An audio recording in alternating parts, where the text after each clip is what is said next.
продолжуваме со отвореното студио. Јанаки Митровски, адвокат е со нас. Јанаки, многу пати со тебе сме разговарале и во ова студио околу владење на право, правна држава, одговорност.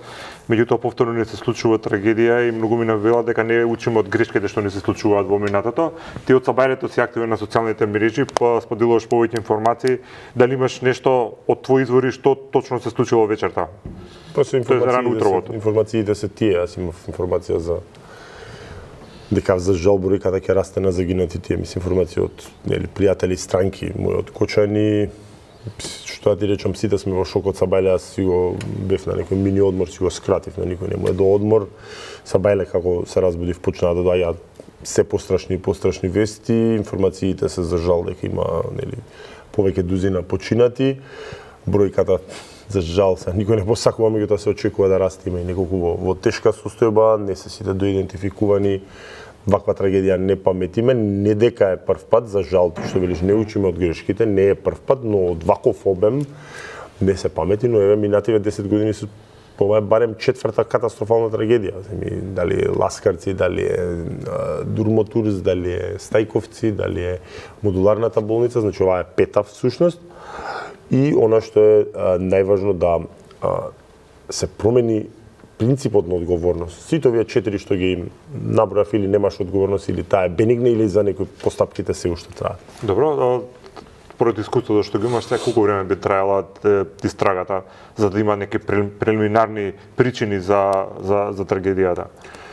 Тука, ако одиме од искуство, секој предмет е засебен и треба да се гледаат самите околности на предметот, од искуство ако идеме и бидејќи тука ќе се тера за, предпоставувам, тешки дела против општата сигурност, кое што е кривично дело од најмалку 3 години со горната граница од 20, заради големиот број на жртвите очекувано тука да се оди поостро, тоа значи дека обвинителството со речиси 100% сигурност да прогнозирам дека ќе оди со барање на мерка притвор барем за некои од осомничените.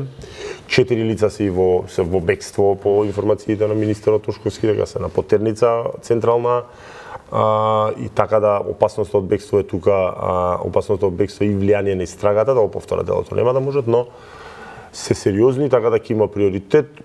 Првичната истрага ќе биде 3 до 4 месеци, тоа се вака се некој да се земе со резерван или него работам ја предметот, него меѓутоа од искуство, секако и не само поради притворскиот карактер, евентуален меѓутоа ќе видите дека тоа ќе се случи, туку и поради притисокот на самиот јавност, мислам, моите емоции се од тага, емпатија до гнев и разочараност, такви се и на цела Македонија и очекуваме одговори час поскоро. Ова не е, значи, трагедија, кој ќе кажат, сега јас и вие излеземе надвор на кафе и да ви удри гром, тоа е веројатно трагедија, а да ова е кривично дело со сериозни последици и како такви, ако ние овој пат дозволиме кабелот да биде виновен или на бесатрансгазната Аллах така сакал, како што кажеше. На 4 пати ако не се случи, зошто сега ќе биде нешто различно? Па, onda треба да се самоукинеме, ако ние во серија дозволуваме, значи некој пише ете за жал се случи нашата настришница, меѓутоа читајќи коментарите се за жалење за протестите во кај нас се фаќа страна за протестите во Србија, кој бил за претседателот, кој бил не знам за кој, а не ја гледаме високата свест на граѓаните таму да искажат револт без разлика која страна. Кај нас таква свест отсуствува емпатија, отсуствува, не знам, се живее во комфорт зона, на ведната глава не ја сече сабија, на ведната глава стварно не ја сече сабија, ама на нешто погнасно. По сообраќајката со Фросина се види дека има и делови општеството кои што сака да искажат револт. Секако и тоа е позитивно, и треба да биде така. Ова несреќа, трагедија, кривично дело како сакате е директна последица на корупција. Значи не е тука тоа туку така случајно или така Господ сакал. Ова е директна последица на корупција. Значи во серија можам да ви кажам, тој објект по сите информации бил не знам, фабрика, магазин за теписи, па е пренаменет, па законот за градење ви кажува дека и за пренамена ви треба дозвола, па некој таа дозвола му ја дал, па треба да се види кој бил на сектор урбанизам во општина Кучани тогаш прв човек, па кој бил градоначалник тогаш, кога му е дадена дозволата, кој се потпишал, кој му дава елаборат за противправна или дали има елаборат за противпожарна заштита што е нужно да има, а очигледно нема обучен персонал кој што треба да реагира во може нормално во ваков тип на настани и тоа е една импровизирана дискотека, тоа е веројатно најкултурно што може да се ослови, затоа што не исполнувани минимум услови, лиценца како добила од Министерството за економија исто така сериозно прашање, затоа што треба да има и правилник во Министерството за економија, каде што треба најмалку еден влез за излез на секој 200 луѓе, значи ако има капацитет од 500 би требало да има 3, а влегли 1200, значи треба да има 6. Има правилник од Министерство за внатрешни работи и треба да се бара дозвола за употреба на пиротехнички средства. Значи јас ќе ви кажам, Александар, дека лично имам учествувано во организирање на 3 пат, да речеме, малце поголеми настани, тоа се Конопфест 2018, 2019 и 2024, внимавајте на отворено. Значи барањата таму кои што сите сме ги исполниле се 24/7, односно додека трае настанот, да има амбулантно возило со доктор и медицинска сестра, противпожарно возило. Ја викам, баш тогаш ми беше зашто противпожарно возило? Нека има, треба да има. Редарска служба, своја полиција известена, значи се да е под конец за да се спречат ваков тип на трагедии. Тука имате нешто што е налик на штала, вие отворете ги сликите и кажете ми дали тоа ви изгледа вас на дискотека, која што е со истечена лиценца. Се најновите информации прво беше до 24 март, сега ми кажуваат најнови информации дека била со истечена лиценца, па каде се градежни инспектори, отворете било кај противпожарен апарат, има до него картичка за контрола на една година се врши контрола за исправност, тоа не постои, каде е пазарна инспекција, па и МВР во делумно да проверува дали малолетници биле, тоа не биле сега прв пат тие малолетници, така тука еден ланчан систем на одговорност треба да има. Така, цела низа на луѓе и во повеќе сектори според вас треба да бидат повикани на одговорност и да кажат што како се случило. Сега има веќе уапсени, точно одвори не го знаеме, само знаеме дека 4 лица се во бегство. Веќе кажав има централна потенница. Сега дали е исправно да се очекува овој број на уапсени како што ќе оди истрагата да се проширува и до каде може да се стигне во хоризонтала и во вертикала? Моје очекување е дека дека треба и мора да се зголеми бројот на приведени. Вика све што е во сопственичка структура од моментот на вадење на дозвола до работење на ваков начин мимо сите законски стандарди, па потоа кој бил управител, ако истиот е во различно, ако е различен човек, нели, од сопственичката структура, лица за безбедност, ако воопшто такво имаат, дел од вработените евентуално ако имале таков тип на задолженија. Ви кажав од Министерството за економија, согласно се дава и од Дирекцијата за спасување и заштита за противпожарниве системи. За протоколите, некој дал надзор, архитектот кој го вршил, машинскиот инженер кој што правил вентилацијата, која што треба да биде соодветна за да спречува ваков тип на загушувања, нели. Потоа треба има надзор, видете во делот на надзорот по закон кај нас и тоа веројатно треба да се оди на измени, затоа што надзорот се инвеститорот, кој што ги изведува работите си го става надзорот и сега знаете колку е тој надзор објективен сам на себе да си бидете надзор. Формално не е така, меѓутоа де факто е така и тоа многу дискутабилно, па се велам до крај да дојде до не знам сектор за урбанизам и до градоначалник на општина кој што на крај мора да подпише дозволата за пренамена. Тоа е во делот на пренамена, а во делот на лиценците треба да се барат во Министерството за економија по кои стандарди ја издало лиценцата, затоа што ви велам, отворете има правилник со јасни стандарди кои што оваа дискотека очигледно не ги исполнува. Види, овие трагедии сите што ги набрав се директна последица, тој го напишав на социјални мрежи на нашиот кукавичлук. Не си земам да не ти сега јас да тука беседам, се правам паметен во ваква лоша ситуација, значи не си земам ни самиот, значи нашиот кукавичлук на 14 луѓе живи изгоря во Тетово, никому ништо. 3 години наводно се води предистражна постапка за изведувачите на модуларната болница, никому ништо. Госпожа обвинителка што наводно истражуваше, се е шеф на јавно обвинителство Гостивар, никому ништо.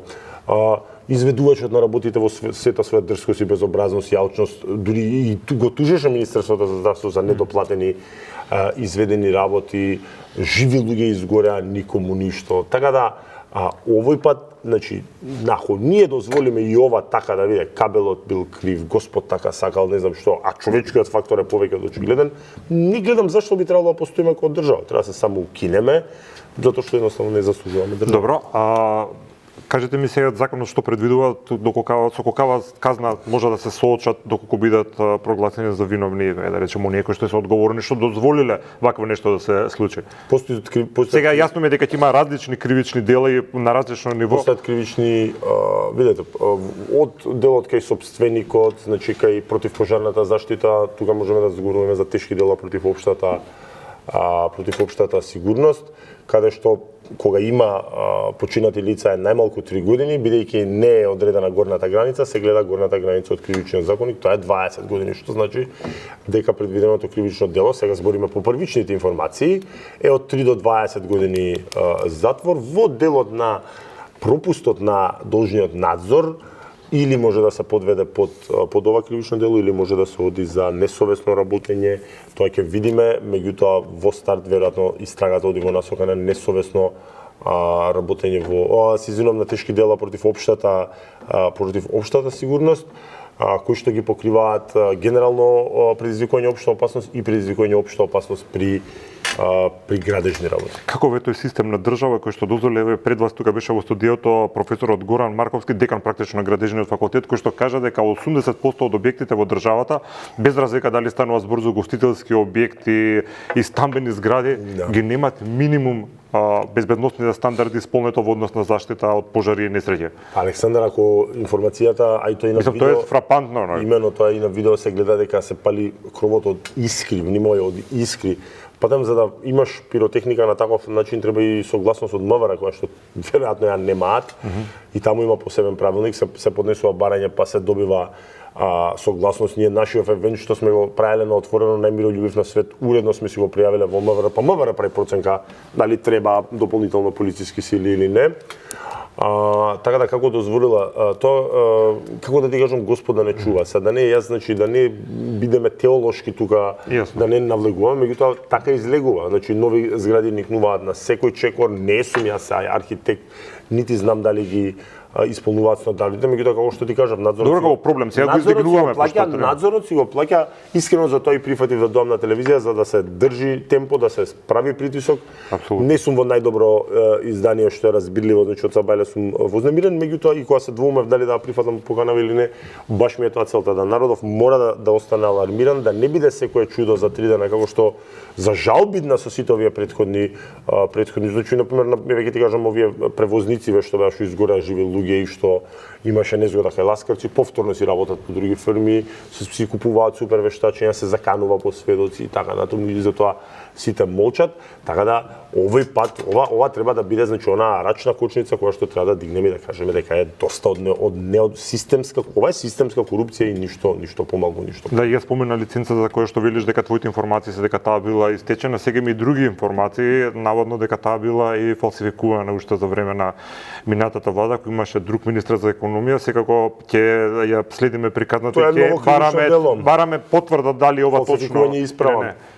Тоа е ново кривично дело, значи фалсификување исправа. Видете, Александар, на мои 39 години во Македонија веќе ништо не ме чуди. Вие не можете да ме убедите, појма немам кој е газдата на дискотеката, веројатно е некој локален мокник. Вие не можете да ме убедите дека цела структура локална, збориме на општина, на инспекторат, на полиција била слепа пред да гледа дека на диво работи дискотекава, дека нема соодветни излези, планови за евакуација, обучен персонал, не е само 300 евра купи го планот и залепи го, треба да биде обучен персоналот како да реагира во вакви ситуации, значи лиценца, тоа малолетници присутни постојано. Скоро 20 на малолетници повредени се таму. Малолетници, па и починати има за жал, малолетници присутни, точење алкохол на малолетници што патеме кривично дело, значи серија на кривични дела пред кои што очигледно се замижувало и тука ако ние не добиеме одговорност, ти велам не треба воопшто да постои. Добро, дали сега има простори за поголема општествена реакција во однос на ова? Јас посакувам да има поголема општествена реакција, посакувам да политичките лешинари стојат на страна и да се дозволи на обичен човек, значи кој особено види Кочани е мало место, трагедија е као да ти кажам градот нема да може да закрепне од оваа трагедија.